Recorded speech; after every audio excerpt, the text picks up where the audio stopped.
Cultural Arts Center on the Cherokee Central Schools campus.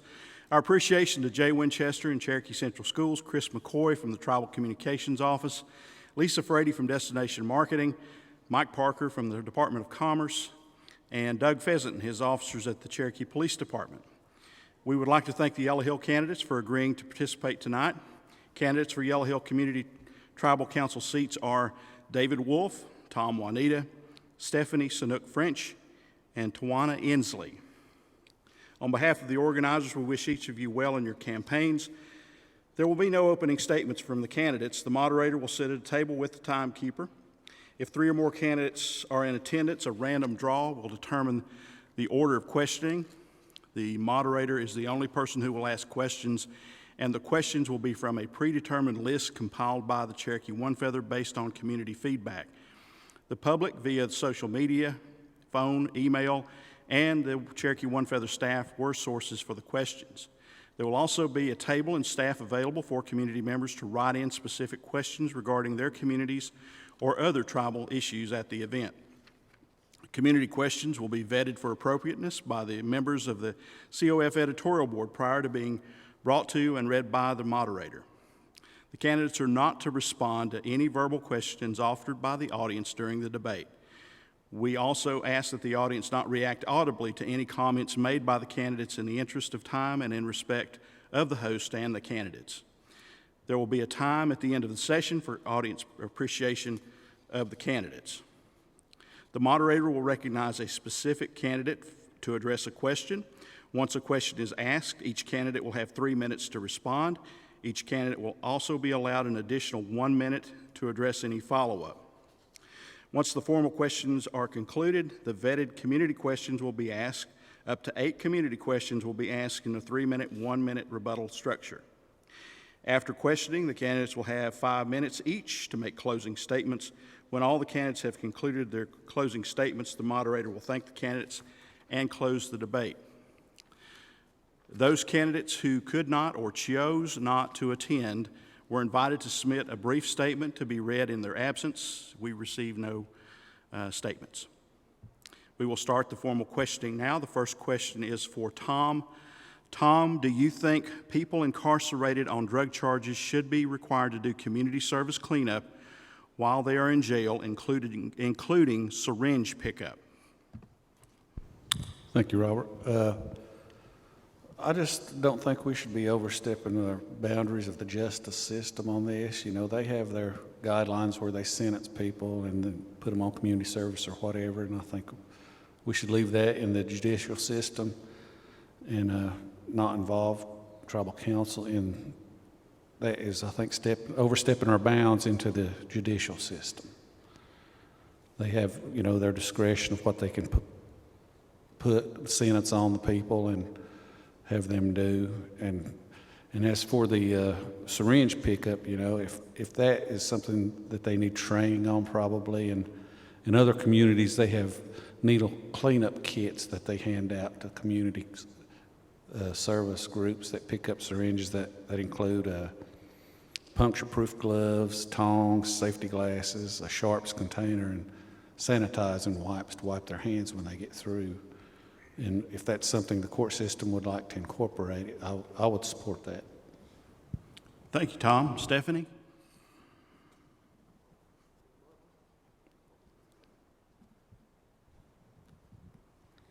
Thank you for that question. I'd like to thank the Cherokee One Feather Communications and Dave and Tom for being here this evening. Yes, I do support community service. I think the ones that are throwing the needles down should be the ones to pick them up. I think that what council could do is to ensure PD the resources that they need to carry this community service through. Possibly, you know, some kind of protective gloves, poke-proof gloves, training for their safety. I know I can remember back when Frank T had his community service, and like they stated earlier, he was a PO man, and those guys did a good job cleaning it up. I think if these men want to get out and show gumption and work, we should be able to support them in this. Thank you, Stephanie. David? I think we need some counselors over there to see to see the situation. You know, are they the pusher or are they the user? And I think we need to educate those and make sure that they can make good decisions, and maybe have them evaluate it to see if they're fit to go out into the community around, maybe in streets or whatever, you know, without being a danger to the public or themselves, either one.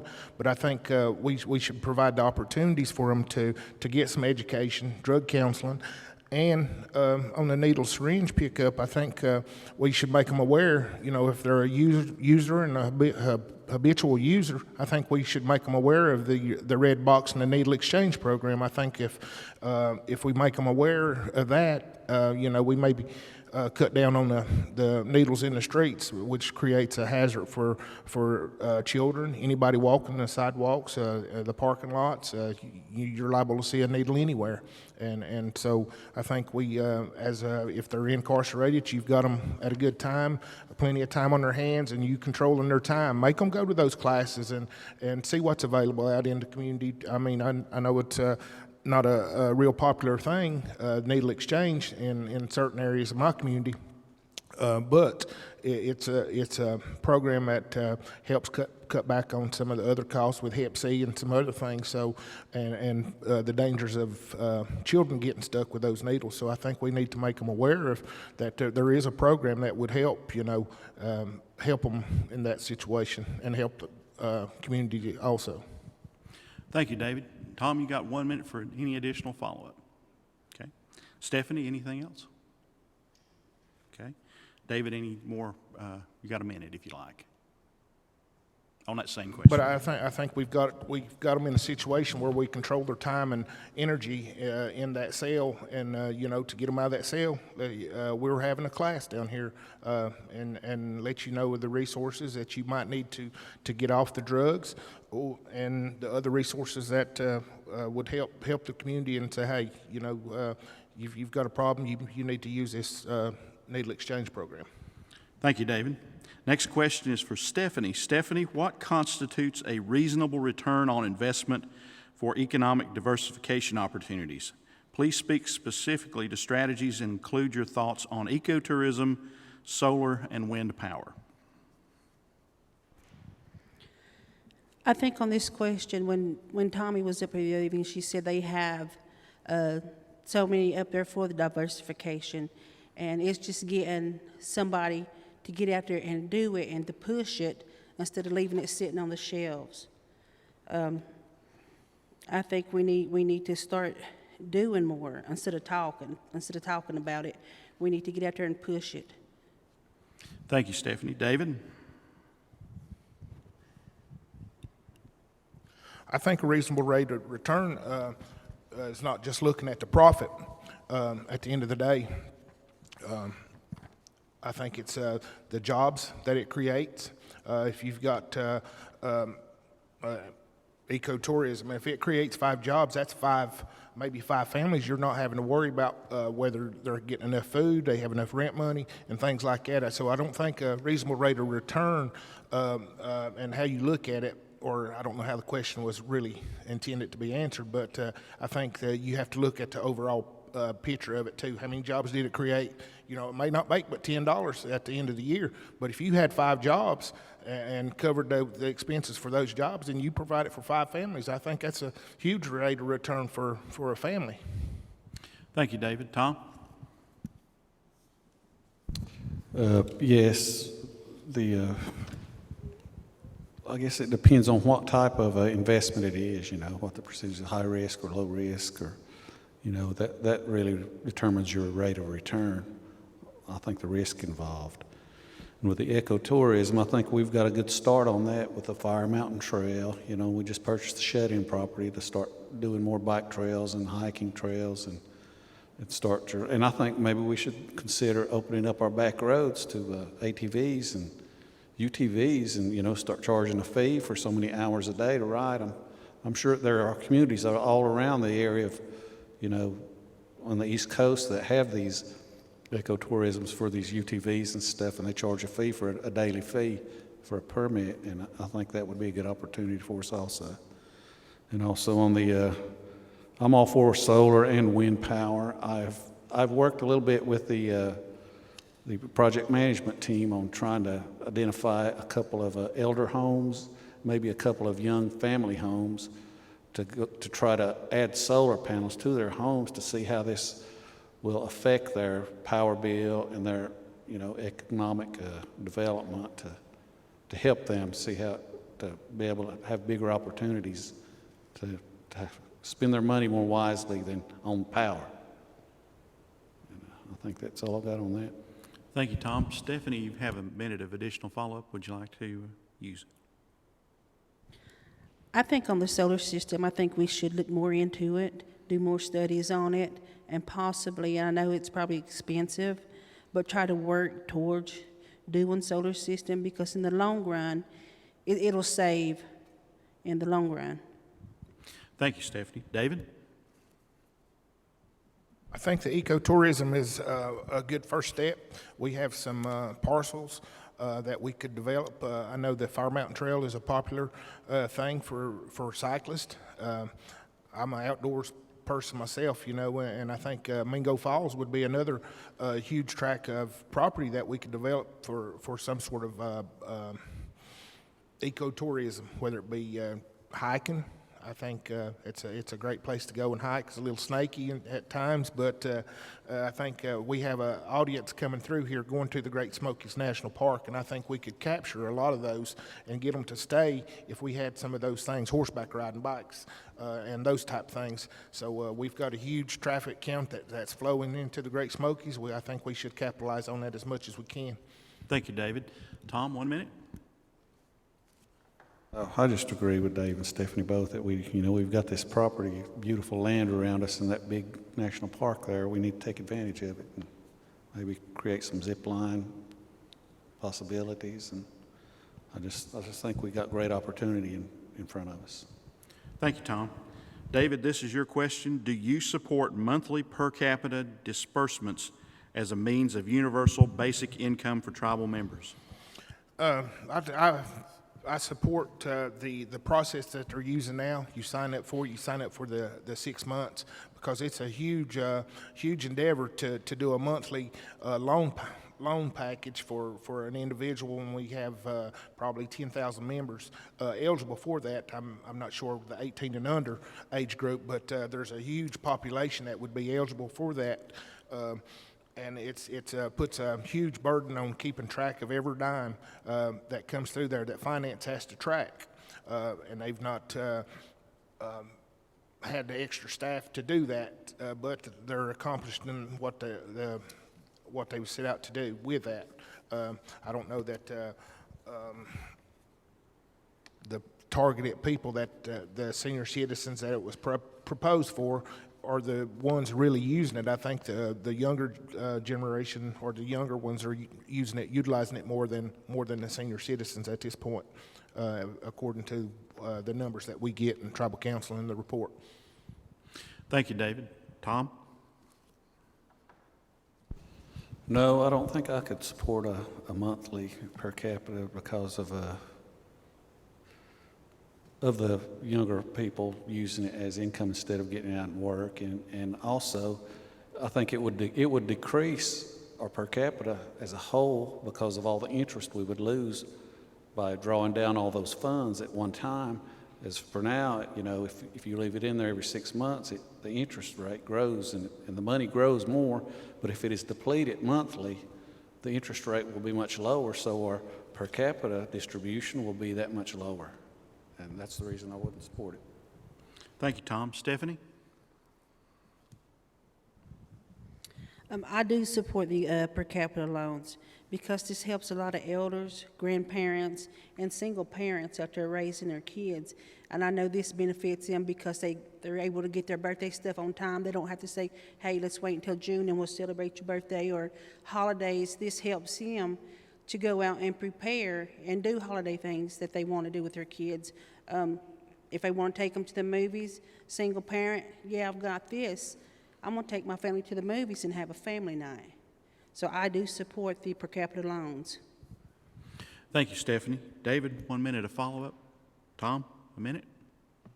Yeah, I do support the monthly loans, but, I mean, the 6-month thing like that's currently in place, I do support that, but not every month. Thank you, Tom. Stephanie, you have one additional minute if you'd like. Okay. Next one's for you, Tom. With substance use disorder being an increasingly significant concern for tribal members, should the tribe harshen punishments, continue as is, or move to decriminalize illicit drug use? How do we aid our young people in getting help without the ills of the criminal justice system? Could you say that again, Rob? I don't want it, but I will. Okay, that's a long one. Yeah. With substance use disorder being an increasingly significant concern for tribal members, should the tribe harshen punishments, continue as is, or move to decriminalize illicit drug use? How do we aid our young people in getting help without the ills of the criminal justice system?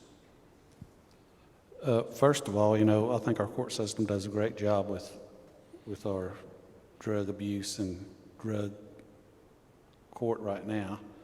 But, the individuals have to be willing to stop and get help themselves, because we have plenty of programs out there that help. And all you've got to do is just ask, and the tribe will help you 100%. And I just think we have plenty of programs, and I think we need to educate our children from early age, even preschool. Start educating them about the dangers of drugs, and just educate them all through school, all the way, even when they're young adults, to just keep hammering that home. The ill effects that drug abuse has caused, our Cherokee people. I know personally that it is a very devastating disease. But I just think the early education, and then we need to tell them, you have to change your playground and your playmates, who you hang out with and who you run with. That is another first step that they have to do. They just have to change their lifestyle and just hang around better people and stay away from them things. Thank you, Tom. Stephanie? I think we need harsher punishments for the drug dealers that come into our communities and disrupt the lives of our young people and causes heartaches for all families. For our young people, if they decide to go into rehab, like Tom said, they've got to want it, they've got to ask for it. And if they decide to go into rehab, to help them, put something in place there that they can't check themselves out in 3 days, 2 weeks.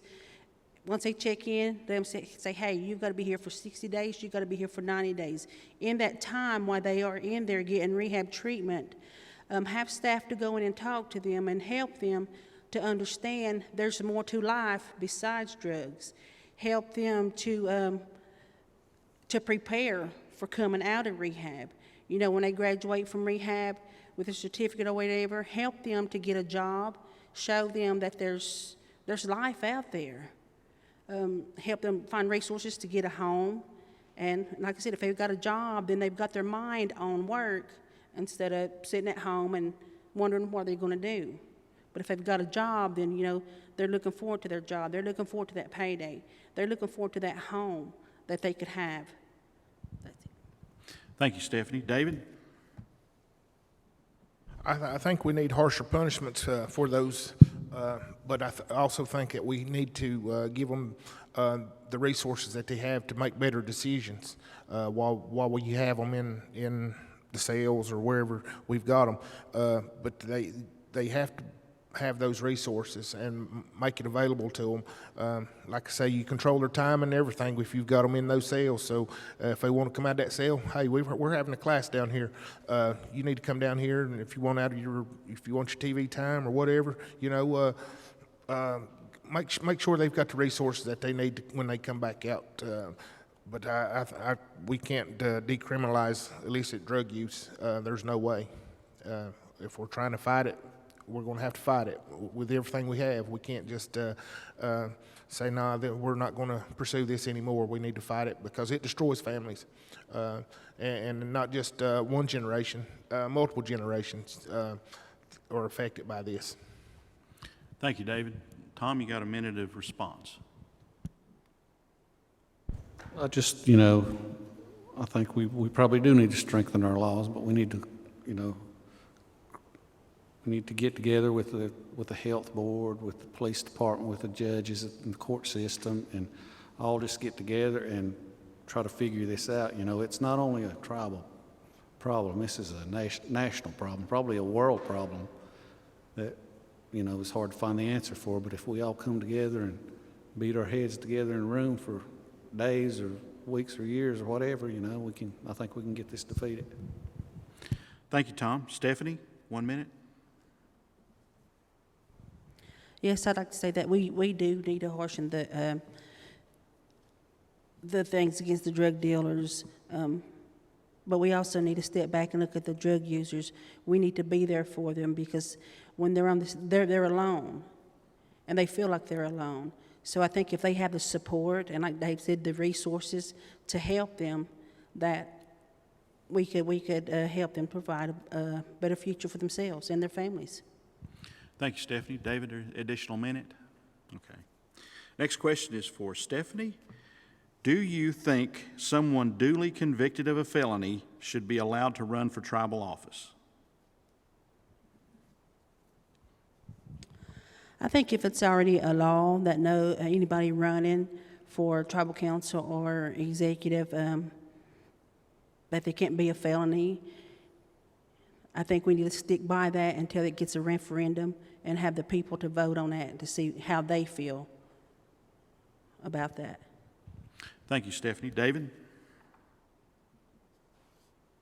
The way the charter's written now, it's not allowed, and I think the one before that even stated the same thing. So it's been there for many, many years, and I'm not going to change my opinion on it either. I'm for leaving it in there.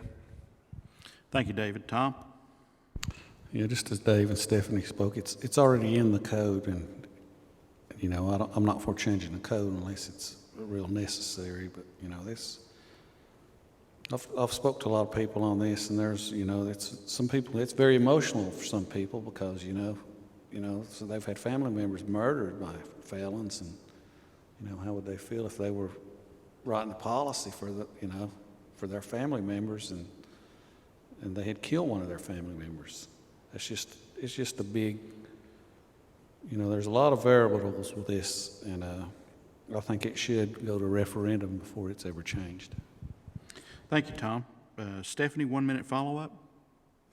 Okay, David? And Tom, anything additional? Okay, next question. David, it's yours. What is your stance on discontinuing drug testing of EBCI tribal employees? I think we need to continue drug testing for all of our entities. We have truck drivers, equipment operators. We have financial people. If you're under the influence or even prescribed these medications, I think you should make your supervisor aware or HR aware that you're on these, maybe for a certain period of time. If it's a painkiller for a pulled tooth or whatever, I think you should require you to report to your supervisor that I'm on this, because if you get a painkiller, my wife had a procedure today, and when we left, they said no driving, none of this, so there's effects and there's warnings, and you have to sign those documents if you get those prescribed medications, the higher end painkillers and stuff, when you leave the hospital. Saying you won't distribute it, you won't be driving equipment, or that's the recommendation. And I think if they make that recommendation, I think a pharmacist or other doctors telling you this, then I think we shouldn't put anybody else in danger that may be working along beside you or around you, or if you're in a tribal vehicle going down the road, somebody passing by on the street, So I think you should we should make them, it should be required that you report that you're on this for a certain period of time. Then when you come off of it, say, hey, my prescription's done with, I'm off of this. And so that's the way I look at it, because lives can be changed in an instant with accidents. And accidents are going to happen, but if we can avoid them and not put ourselves in situations that leave us vulnerable, you know, and so that's just where I stand on that. Thank you, David. Tom? Yes, I will just leave it as in place as it is. You know, I'm not against drug testing at all. I think it is a needed policy for employment, and I think it should stay. Thank you, Tom. Stephanie? I agree. We do need to keep the drug testing in our tribals, and like Dave said, with all our entities, because we have some that do heavy machinery. We do have some that take care of our children. You know, who wants somebody in there taking care of our children, and they're on a drug or something, and something bad happens to one of our kids or a family member if they get in a wreck outside on the road. I mean, we do need drug testing, and I also believe that tribal council and executive should also follow under the same guidelines. They should have drug testing also. Thank you, Stephanie. David, you have a minute of follow-up. Previously, I've not been called for a drug test, but every time I was called, I submitted to a drug test with a hair test. You know, they call you and say, today's your day to come in for a test, and I've never dodged one and never failed one. So I'm willing participant to go participating in the drugs. If it's going to be required for our employees, then tribal council and executive should, elected officials or appointed officials should comply to. Thank you, David. Tom, a minute. I read in the code where it is required for tribal council and executive to be randomly drug tested. You know, as you can tell from me, they usually have to shave my legs. Thank you, Tom. Stephanie, a minute. Next question is for you, Tom. If the Catawba Indian Nation gets approved for a casino, what are your plans to help with any lost revenue? Thank you, Robert. Well, we've created the LLC board just for this purpose, to start searching for new revenue developments and identifying sources for new revenue. We've also created the Gadula Investment Fund to, you know, for our investments, to seek out good investments to keep money flowing in. And we've purchased some commercial property also that we can look forward to building properties on, you know, maybe commercial hotels, venture parks, or whatever that I think would be good economic development revenue sources for our tribe. Thank you, Tom. Stephanie?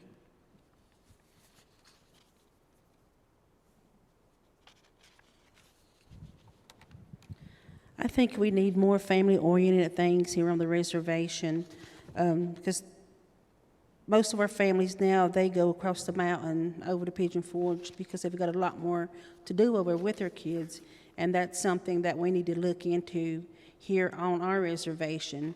That way, if they're on their way to Pigeon Forge, you know, they can see, hey, we've got the same thing that they do over there. Let's stop here. But we do need more things for our youth to do here. Thank you, Stephanie. David? We've already put a lot of plans in place for any kind of threat to our gaming, not just Catawba, Tennessee, Virginia, anybody at Georgia. We've put some things in place, and some of the things that we have put in place are the budget stabilization plans for my three major, you know, higher ed. It has its own stabilization fund. The school system has its own, and the hospital has its own, so that those three programs won't have to compete with the other 180 or 200 programs that the tribe has. I can't remember exactly how many programs we have, but it's a huge amount of programs, and so those programs should be able to proceed without any disruptions in service. And we'll just have to look to expanding our revenue elsewhere, and so we've looked at that. We've put the LLC just for that, for revenue diversification. But I think what we've looked at that. The threat has always been there, and so I think we're well positioned with that.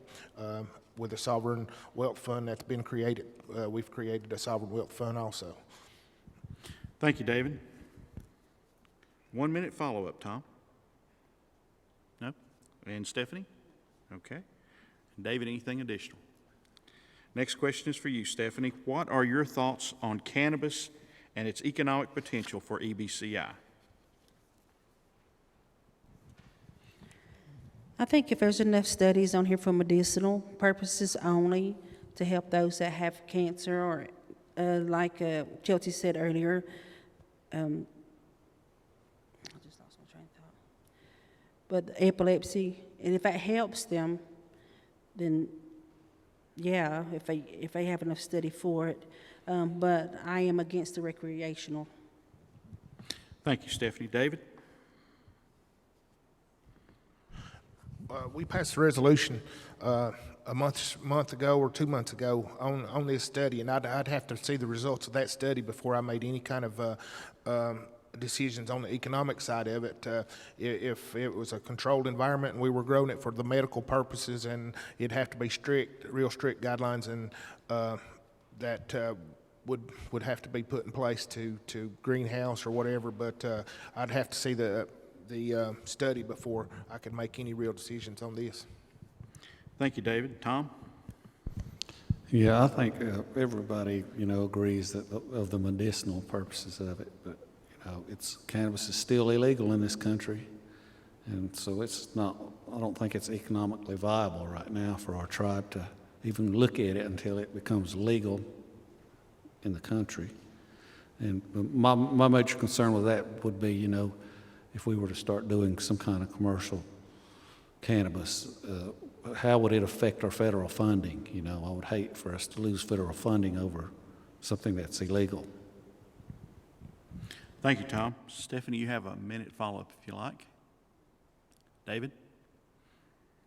I did go to an economic summit some time back, and they did talk about the risk of cannabis, marijuana, and it's a cash base. It's still illegal in the United States, I guess, and they can't use the systems, the banks and the things to run your operation. And they warned the audience that was there about that, and that was about the time they come out and said the federal government wasn't going to put any more resources toward tribal nations, trying to regulate it, I guess, was about the time they started having these conferences on this. But they did give you fair warning that it was a cash-based thing, and you couldn't use the banks and stuff to run the operation. Thank you, David. Tom, additional minute. Next question is for you, David. Are you comfortable with the current levels of transparency in government? Do you support public access to all governmental budgets and procedural documents? Yes. We're presented with a budget in July. I think we have one in our mailbox now. And just as soon as those are handed to us, I think we should be sharing it with our community and sharing our resources. That's sharing where we put our resources and show how we set our priorities and our goals with the programs.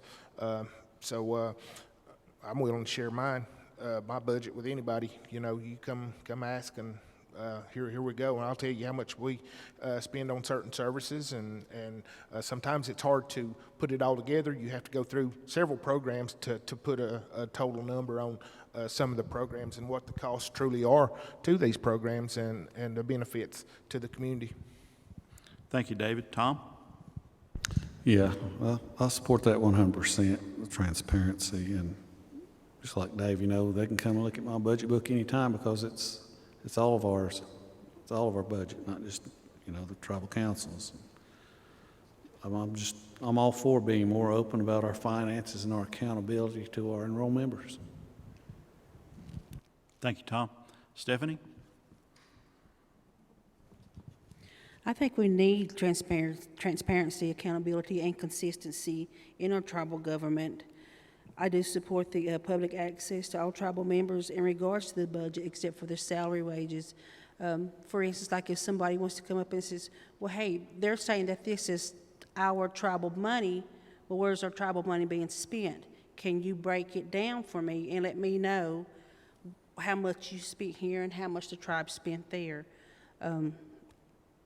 Is it possible? I would think so. Thank you, Stephanie. David, a minute of additional. I'm not willing to take anything out of the budget book. If it's handed to me and it's presented in a resolution form, I don't care if it's a salary or a position number or whatever. It's part of that budget, and if people want to know and they wondering if they're getting their bang for the buck, I guess, then they need to see the whole budget. Thank you, David. Tom, additional minute. Yeah, there are no names or anything in the budget books, so it's just numbers. So, you know, anyone can see it. Thank you, Tom. Any additional, Stephanie, on this question? All right. Tom, this one's for you. Have you read the recently proposed Constitution, specifically what is good and what is not about the document? Yes, I have, and we've done a lot of work on it. And I think the good thing is that it's implemented most of our charter and governing documents as its foundation anyway. And I think the Justice Division is a great part of it.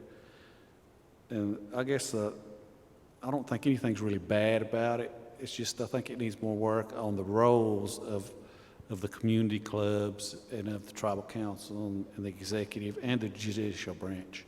I just think it just needs a little bit more work on that end of their roles in this Constitution.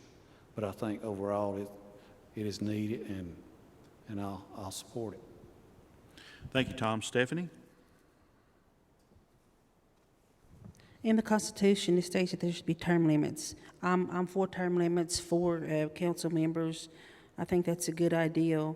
And after speaking with several families, when they read the Constitution, they think that Grand Council should be the people's decision. If the people decide they want it this way, then tribal council or executive shouldn't overstep and say, no, you can't, shouldn't deny them. I mean, that's their voice, that's their right to be able to speak up and let people know what they want. Thank you, Stephanie. David?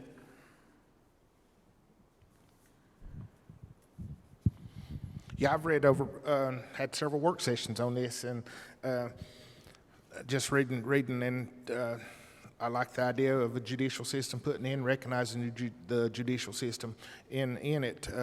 But I think we could just update. I think it's going to be easier to pass just an updated charter and go down by the list as opposed to this whole new Constitution and how big it was and how long it was. If we could just break it down into little sections and work on that one section at a time, I think it would be a whole lot easier for the community to understand and get behind it. Right now, the ones I've talked to, you know, it's this too big, and there's I don't understand a lot of it, and you can explain it to them sometimes 2 and 3 times, and they still don't really understand understand the background of it, I guess, and some of the thinking, I guess, the committee put into some of that. And I can't explain the thought process that the committee used to write this up, you know. I think that's part of the education process that we all need to do, is get with the committee and see the thought processes of it and how they come up with these ideas and how they promoted these ideas throughout the committee. I appreciate the committee working on it as hard as they have and putting the time, effort, and the energy into it. It wasn't a paid committee, but they worked really hard on it. But I think the community's asking for some explanation on how they come up with these ideas and how they vetted those ideas and how it ended up on the paper and presented. Thank you, David. Tom, a minute to follow up on that. Stephanie, any additional? And David, any additional? I didn't.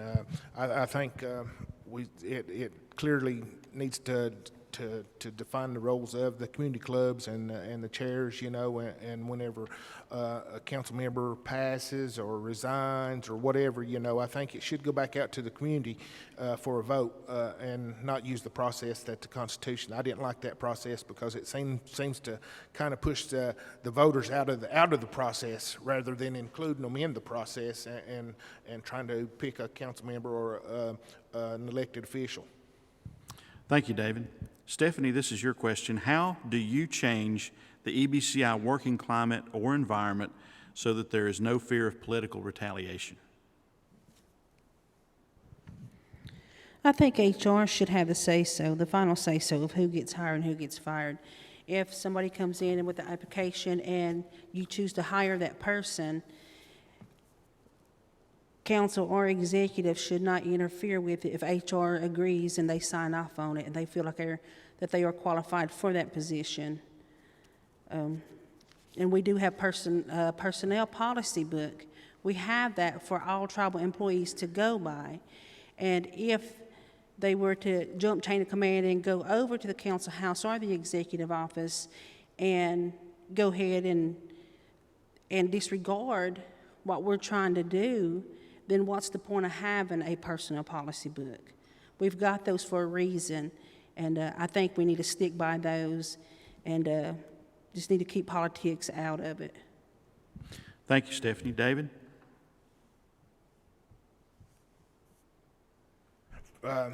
From the tribal council side, we don't really get involved in the day-to-day side, so that's more of an executive level decision-making process that's on that side. But as far as I know, we've taken out the out of the code the personnel policy, which I didn't agree with. And if it's in there, you know, people can get on Municode and look at it and see what the processes are that they're going to have to go. You know, if it's for reprimand or whatever, they could look at it themselves and see where they're at in the process and what they need it to do. It's hard to just say HR is going to do it all. Well, there's two sides. There's the government side, executive side, and a manager, supervisor, and then there's the employee. And then you've got HR right here trying to be a mediator between both sides. Who's going to be that person for the employee? So I don't think HR is the sole place that it needs to be. I think we need that employee liaison that will help them go through that. And I've suggested that and create that position for that employee if they were reprimanded or whatever for whatever reason, and they'd have a person that they could go to that they would feel would be on their side. And instead of going to HR, and HR is kind of stuck in between the executive and that employee and that supervisor. So you may feel pretty lonesome if you don't have that person that you could go to. Thank you, David. Tom?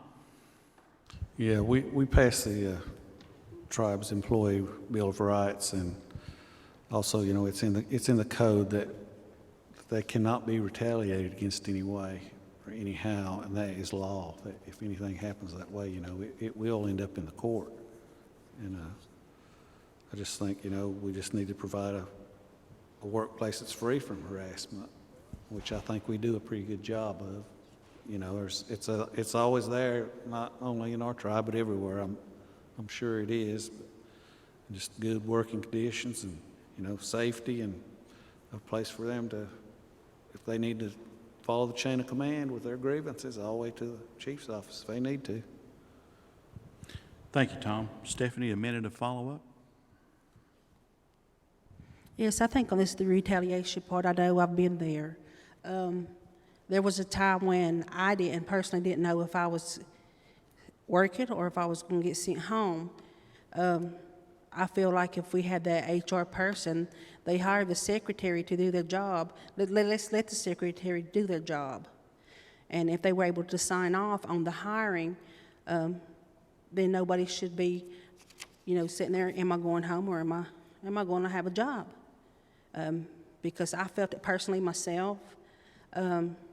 Again, like I stated, you know, they hire these people in HR. Let's let them do their job and not retaliate against somebody because you're friends with somebody or you work with somebody or you work for somebody.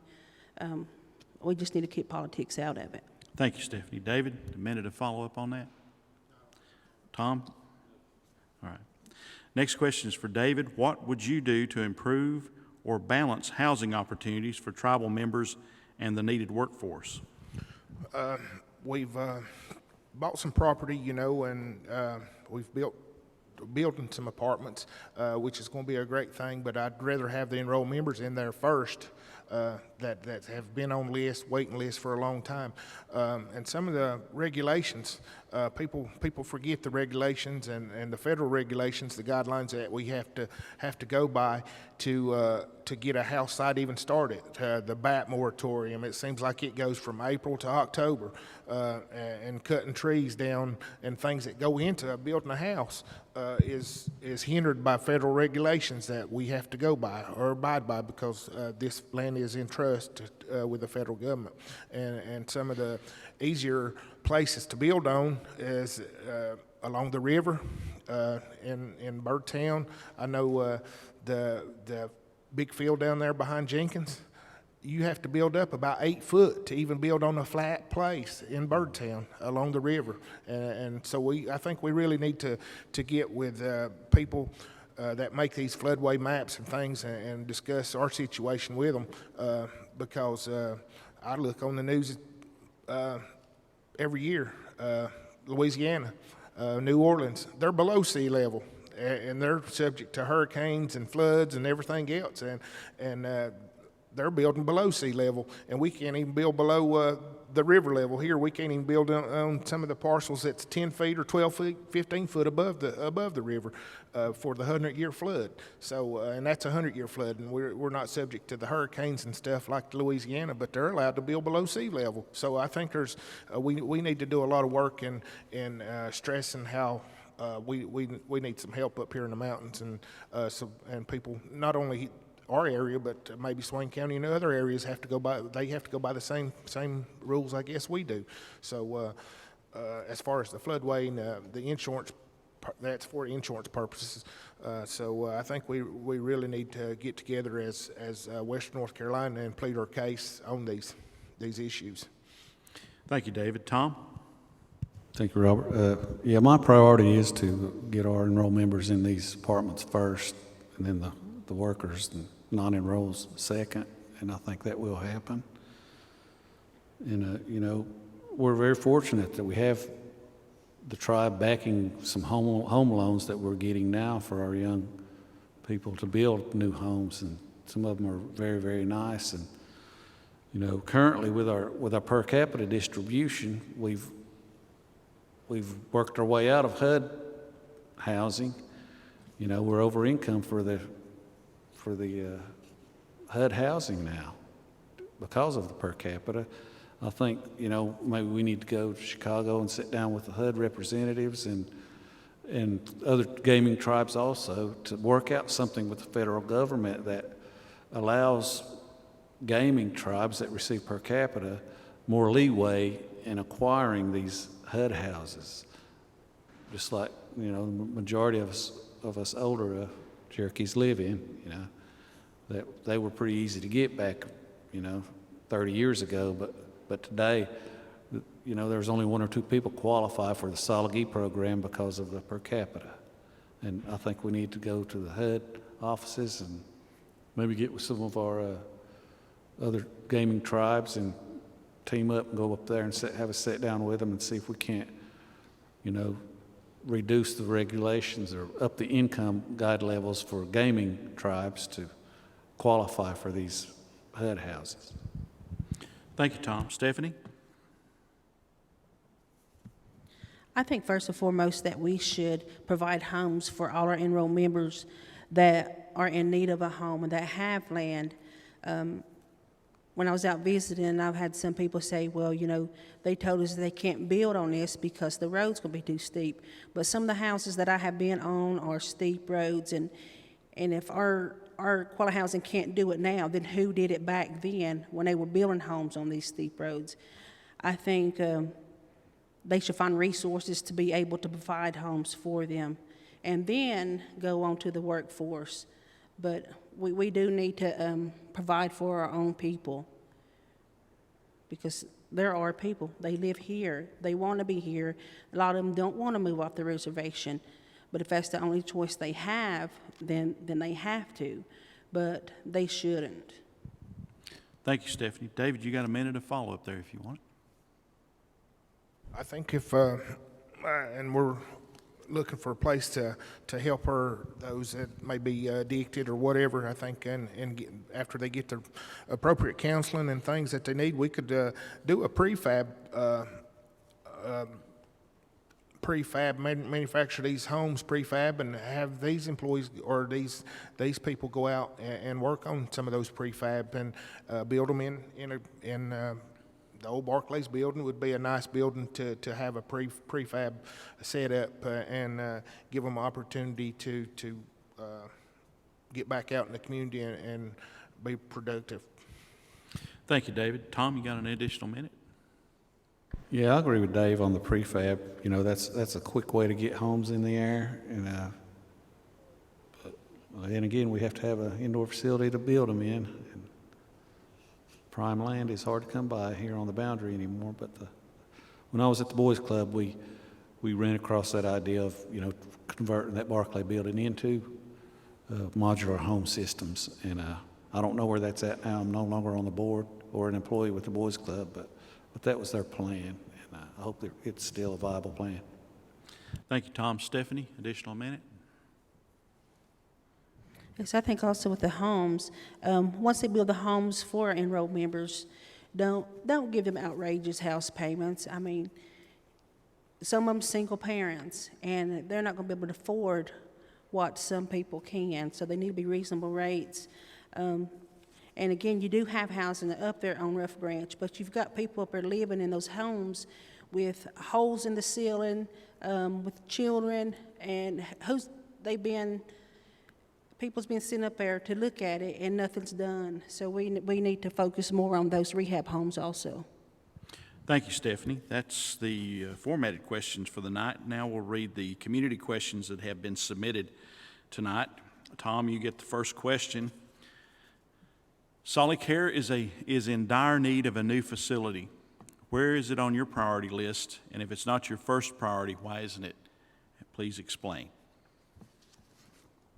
Yeah, I think that is on our list of in the top 5 of getting that done. But I think, you know, the health board also have done studies on this to see if it needs to be built by the hospital or not. I think the studies were that the majority of them are not built by the hospital because they want them to feel like they're not in the hospital. They want them to feel like they're, you know, just at home. But it's high on the priority list, and if it's not possible to find a place to build it, I think we can phase in remodeling the old one with different wings, and, you know, even combining the dialysis center with it would be a great opportunity too. Thank you, Tom. Stephanie? I think we do need a new Solid Care Center, and as mentioned earlier, it would be a good idea to put it up there beside the hospital for safety reasons. Like if they're needing an ambulance real quick, the ambulance is right there. If they're needing to be airlifted somewhere, all they got to do is go right next door to the hospital. The helicopter could pick them up instead of them having to drive from Birdtown up to the hospital. But I think we do need a new Solid Care Center. Thank you, Stephanie. David? We've looked at the facility and seen how we can improve it and update it and retrofit some of the areas, and a lot of work has been done at Solid Care, and there are certain specs, I guess, that you have to meet for a medical facility. I wouldn't think carpet would be wise to put carpet in someone's room when they're in the condition that they're in. I know there's a lot of medical things that happen at our nursing facilities, because my mother was down there and they took very good care of my mother, and I was proud of the staff, and she was always she wasn't the easiest to get along with, but they was always happy to come and see her and tend to her needs, and so I think if we need to fix it up and make it more of a home type place, but I think there's medical things that have to be done to stay in compliance. I don't think you can put carpet in rooms like that, just because of some of the situations that they have to handle down there at Solid Care. Thank you, David. Got a minute of additional follow-up if you want it, Tom. Stephanie? and David. Next question is for Stephanie. We need a playground and recreation center for the Yellowhill community. What are your thoughts on these project ideas, and what other ideas do you have for family activities? Let me just go ahead and read it. We need a playground and recreation center for the Yellowhill community. What are your thoughts on these project ideas, and what other ideas do you have for family activities? I would think that there is room behind the Yellowhill Community Building to build a playground area, so families can go in there. It's gated, and people could go in when they want to, but at least we know that once they go in the playground, there's not going to be needles or anything found there. And for family things, I think, I want to think that they already hold dances and stuff over there. I know Carmelita does a lot with the community over there. Just do more fundraisers, do a movie night, have a dinner, just have a get-together for everybody without politics, just in there socializing, and make it family-oriented. Thank you, Stephanie. David? We have a couple playgrounds. We have the skate park. We have the little playground by the MS. It may not be big enough, maybe for some of the little kids. I know my grandkids go there and enjoy that, but it's kind of back toward the river. May not be visible to a lot of people, but I think we could expand that and do a lot more patrols. I hear some stories, every now and then of drug use taking place at the skate park. I think we need to work with the police and get them to do random just drive-throughs. They've got a dog. They can walk that dog around in the parking lot and around cars. They may not be able to get into the cars without a search warrant, but they can sure let them know that they're there and they're going to be patrolling. I think we could look at some maybe bigger equipment for a little bigger kids. I think the playground out there and the pavilion out by the river by EMS is probably for the 3 and 4 year olds. I'm not sure where the question come from and what they're really after, but those are a couple that come to mind that we already have and maybe could expand on. Thank you, David. Tom? Yeah, I think we could expand that playground down by the EMS, and we got that whole field in front of that, and that would be a great opportunity for that. And I've also been working with the project management office on trying to locate some property for our community pool. I've been working with some engineers and trying to get a budget together for that, and it's not going to be cheap, but I think not only the Yellowhill community but the whole boundary needs and deserves a community pool. It's something that we can be proud of, and all of our children can spend long hours there getting soaked. Thank you, Tom. Stephanie, a minute of follow-up. I think the community pool is a good idea because where I work at now, we were having to take our kids to Swain County to take them swimming. That's when our pool down here was out. But a community pool would do good. David, a minute, follow-up. You read the question again? I probably missed part of that question. I caught the playground part, but Sure. We need a playground and recreation center for the Yellowhill community. What are your thoughts on these project ideas, and what other ideas do you have for family activities? I'd like to say Yellowhill is probably one of the most used buildings, and we're updating the old building.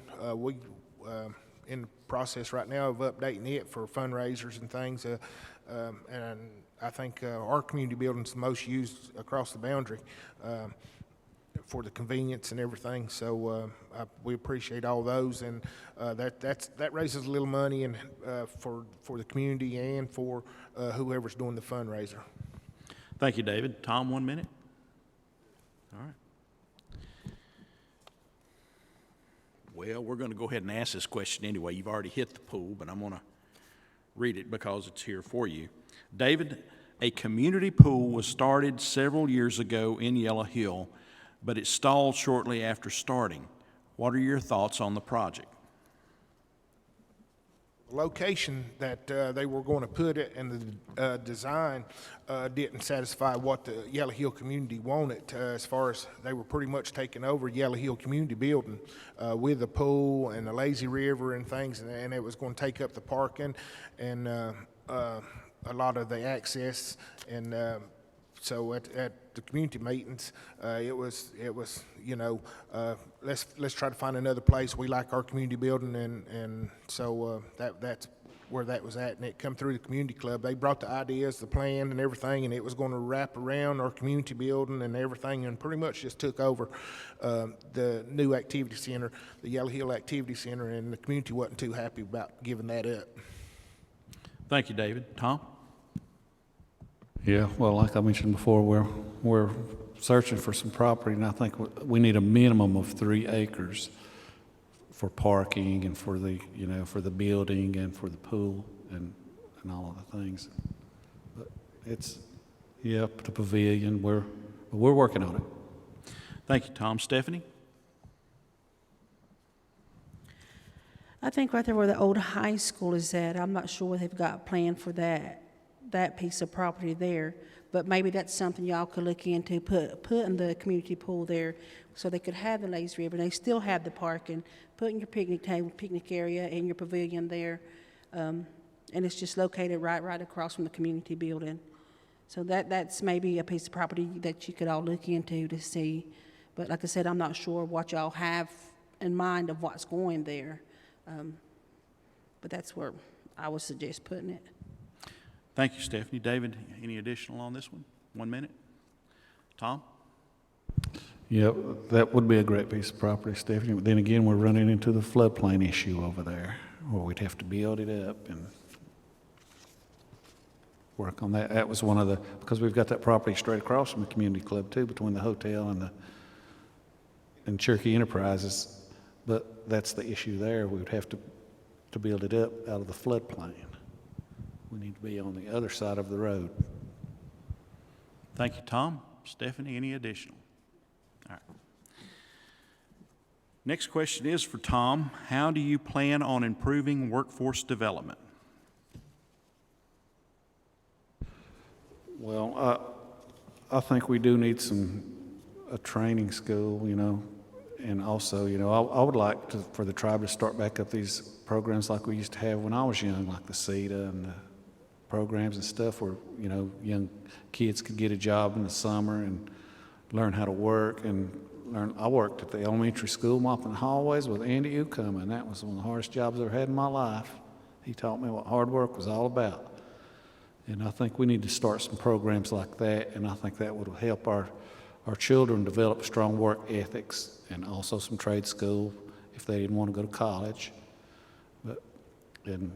We may have to start recruiting help with all of our enterprises that are getting so large that we may have to, recruit help, because we definitely can't supply all the labor that we need right now. So we may have to try to recruit some also. Thank you, Tom. Stephanie? I think the trade school is a good idea because you've got some kids that don't plan to go to college, but they can go to trade school and learn the skills that they need to get out here and build a home. And that helps a lot. And sometimes you can find some of the best carpenters that didn't go to college to be working infrastructure or in the building. Thank you, Stephanie. David? I think we need to take a good hard look at our hard-to-fill jobs, and some of these hard-to-fill jobs are CNAs with family safety, and some of those hard-to-fill jobs. I think we need to do a good job of developing our own from within the program. If it takes extra schooling, give them some time to go to school and get those classes and certifications that they need. That would help not only the program but that individual work through their career, because you don't come. I don't anticipate anybody coming into a job and staying at that same job for 30 years.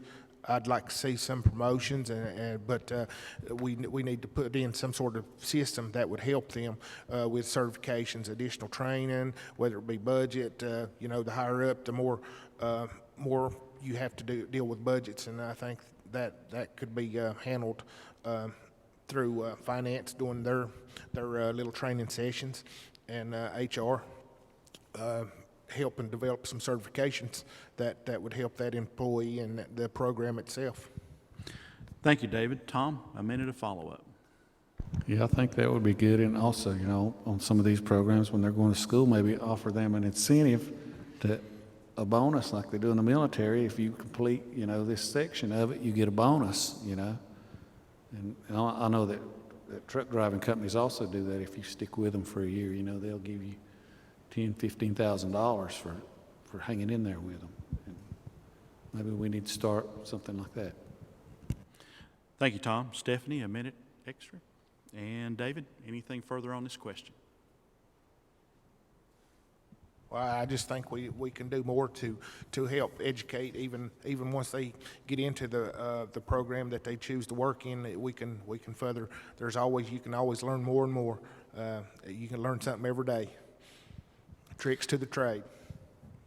Thank you, David. The candidates will now have 5 minutes each to make closing statements. Stephanie, you're first, up to 5 minutes. I'd like to thank everyone out there that supported me in the primary. When I decided to run for a change because I know my thoughts weren't getting out there, and I know if my thoughts weren't getting out there, some other people's thoughts weren't getting out there. And I want to feel like I could be the voice for the people and do what the people ask of me. And I'm in favor of Tribal Council having offices in a designated location, and they should be there from 7:45 to 4:30 like regular employees. In case somebody wants to get in touch with them, they don't have to run all over the place, or they don't have to pick up the phone and says, "Hey, where you at? Can you come see me?" All they can do is call and say, "Hey, are you in your office?" "Yeah, come on down." But that's the reason I chose to run, because I feel like we need a change. We need a change for our people. Our people's voices aren't being heard, and they need to be heard. Thank you. Thank you, Stephanie. David? I'd just like to say thank you to you and your staff for putting this on this evening, and just like to say thank you to Yellowhill Community for supporting me through the primary, and appreciate that support, and looking for that support through the general election. And I will continue to be out visiting families and listening to their concerns. Sometimes, you know, you think your concern's not being heard, but your concern's been carried back. And sitting in the tribal council, some people might think that you can change the world, but when you're in a collective group, that's the only time you can really do some things. You can suggest some changes in committees and work through those committees, but you still have a group of more than just one individual trying to make change, and then you working with supervisors and those programs to try to implement those changes and listen to their needs. I think our senior citizens are well taken care of. I think our youth and our school system is all the things, the hospital. If it wasn't for the hospital, sometimes, you know, I'm like, goodness, what would I do? I listen to some of the people in the drugstores, you know, talking about how they have to pay for their medications and stuff, and it'd be tough on individuals around here if we didn't have that hospital up there, in our school system and our higher education program. I appreciate that. It's put two of my kids through school, and a lot of my community members through school, and when they graduate, that's one of the biggest accomplishments they make, and I'm hoping they're coming out debt-free. I hope they're not taking out student loans, because they shouldn't have to. Their tuition and things are paid, and that's a big commitment that this tribe has put forward and made to those kids. Go to school, make good grades, we'll pay for it, and so those are some of the biggest things that I think the tribe has going, and I think we're utilizing those resources in the proper manner. And again, I'd just like to say, Yellowhill, I appreciate your support, and I'm asking for it again in September. Thank you. Thank you, David. Tom? Yeah, I'd also like to thank you and your staff for putting this on, and the school for allowing us to use this beautiful facility. And especially I'd like to thank Yellowhill Community for their support in the primary. And I will continue to work hard for you and always do the right thing for you and for this tribe. And I just wish you continued support in September. Thank you. Thank you, Tom. We'd once again like to thank all of the candidates for their participation and willingness to serve. We encourage all tribal members, regardless of who you vote for, to make your voice heard in the 2019 Tribal Council elections. Please exercise your right to vote. Thanks. Good night.